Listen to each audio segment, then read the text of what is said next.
The Halston mansion stood tall at the edge of the city, with its marble floors, grand chandeliers, and long, echoing hallways. To the outside world, it was a symbol of wealth and power, home to one of the richest men in the country, Richard Halston. He was known for his brilliance in business, his sharp suits, and his ruthless deals. But behind those golden gates and towering walls lay a secret no amount of money could hide: the chaos of two children who seemed utterly untamable. Richard Halston had twins, a boy and a girl, Liam and Lily, only 6 years old, yet already the terror of the household. From the moment their mother had passed away, their little hearts had closed off, hardening with grief and confusion. In their pain, they lashed out at the world, and every single person who tried to take care of them failed miserably. Nannies came and went, some lasting weeks, others only a few days. The longest one had stayed was just over a month, but she too had left in tears, swearing never to return. The staff whispered constantly about the children. "They're cursed," one maid said as she scrubbed the marble steps. "No nanny will ever last with them," another muttered, shaking her head. The butler had given up hope entirely. He had watched every polished, perfect candidate break down under the weight of tantrums, screaming, and cruel tricks. The twins were clever and mischievous. They locked nannies in closets, poured paint on expensive dresses, screamed insults, and threw food at anyone who tried to feed them. They had turned their grief into defiance, and in their little world, no one was trustworthy. They didn't want love, because they were afraid it would disappear again, just like their mother. Richard, for all his wealth, was helpless. He tried child psychologists, private tutors, and even military-style disciplinarians. Nothing worked. He was losing hope, and worse, losing the bond with his children. He buried himself in work, telling himself that money and security would be enough. But deep inside, he knew that what they truly needed was something he could never buy. And then came Marissa Johnson. Marissa wasn't like the others. She wasn't from a wealthy background, and she didn't have a long list of glowing recommendations from elite families. She was a tall, dignified black woman with kind but steady eyes. Her resume was simple: years of housekeeping, caring, for children in her community, and experience that life itself had given her. She didn't arrive in polished pearls or heels. She came with quiet confidence, the kind of strength that comes from having endured struggles and still choosing kindness. The butler, skeptical as always, leaned toward her when she first walked into the mansion. "Don't get your hopes up," he warned. "They will break you down just like the rest. No nanny lasts here." But Marissa only smiled gently and replied, "Children aren't monsters. They're just hurting, and hurt children need love the most." Her first day was a test. Liam knocked a glass of orange juice onto the pristine white carpet, staring at her defiantly. Lily folded her arms and shouted, "You're ugly! We don't want you here! Go away!" Any other nanny would have scolded, yelled, or walked out, but Marissa simply crouched down, picked up the glass, and said softly, "You don't have to want me, but I'm here, and I'm not leaving." The twins blinked. No one had ever answered them like that. No anger, no threats, no tears, just calm certainty.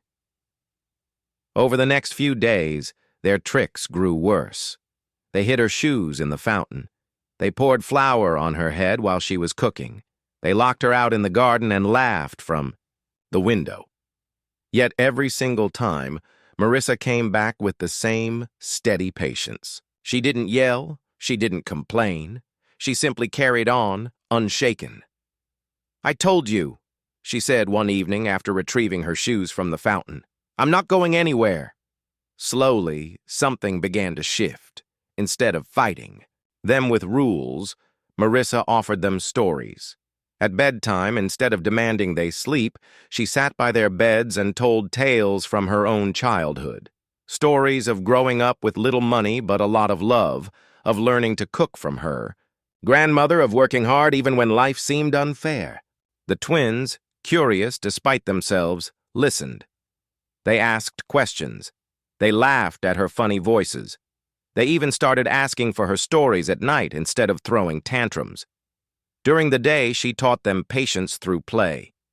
Instead of demanding obedience, she involved them in small tasks. She let them stir pancake batter, roll dough for cookies, and fold napkins for dinner. At first, they made a mess, but she never scolded. "It doesn't have to be perfect," she told them. "It just has to be done with love."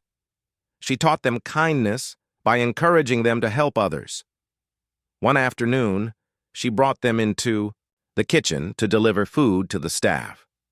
At first, the twins scoffed, but when the chef thanked them warmly and smiled, they felt something they hadn't in a long time: pride.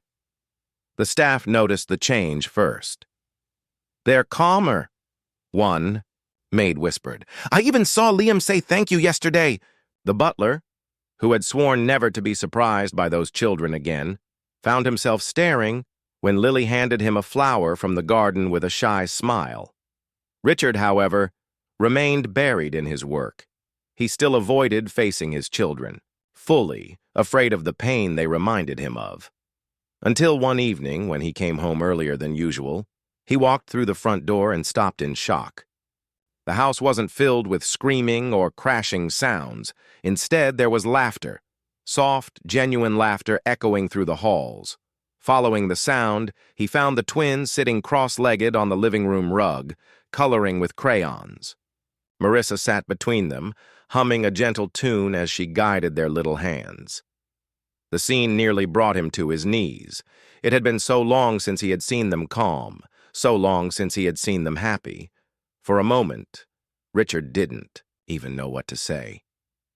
His voice cracked as he finally asked, How did you do it? How did you succeed where everyone else failed?" Marissa looked at him with quiet strength. "Children don't need stricter rules. They don't need fear. They need love, patience, and someone who refuses to give up on them. They don't need people who run away when they misbehave. They need someone who stays." At her words, Liam and Lily ran to her, wrapping their small arms tightly around her waist.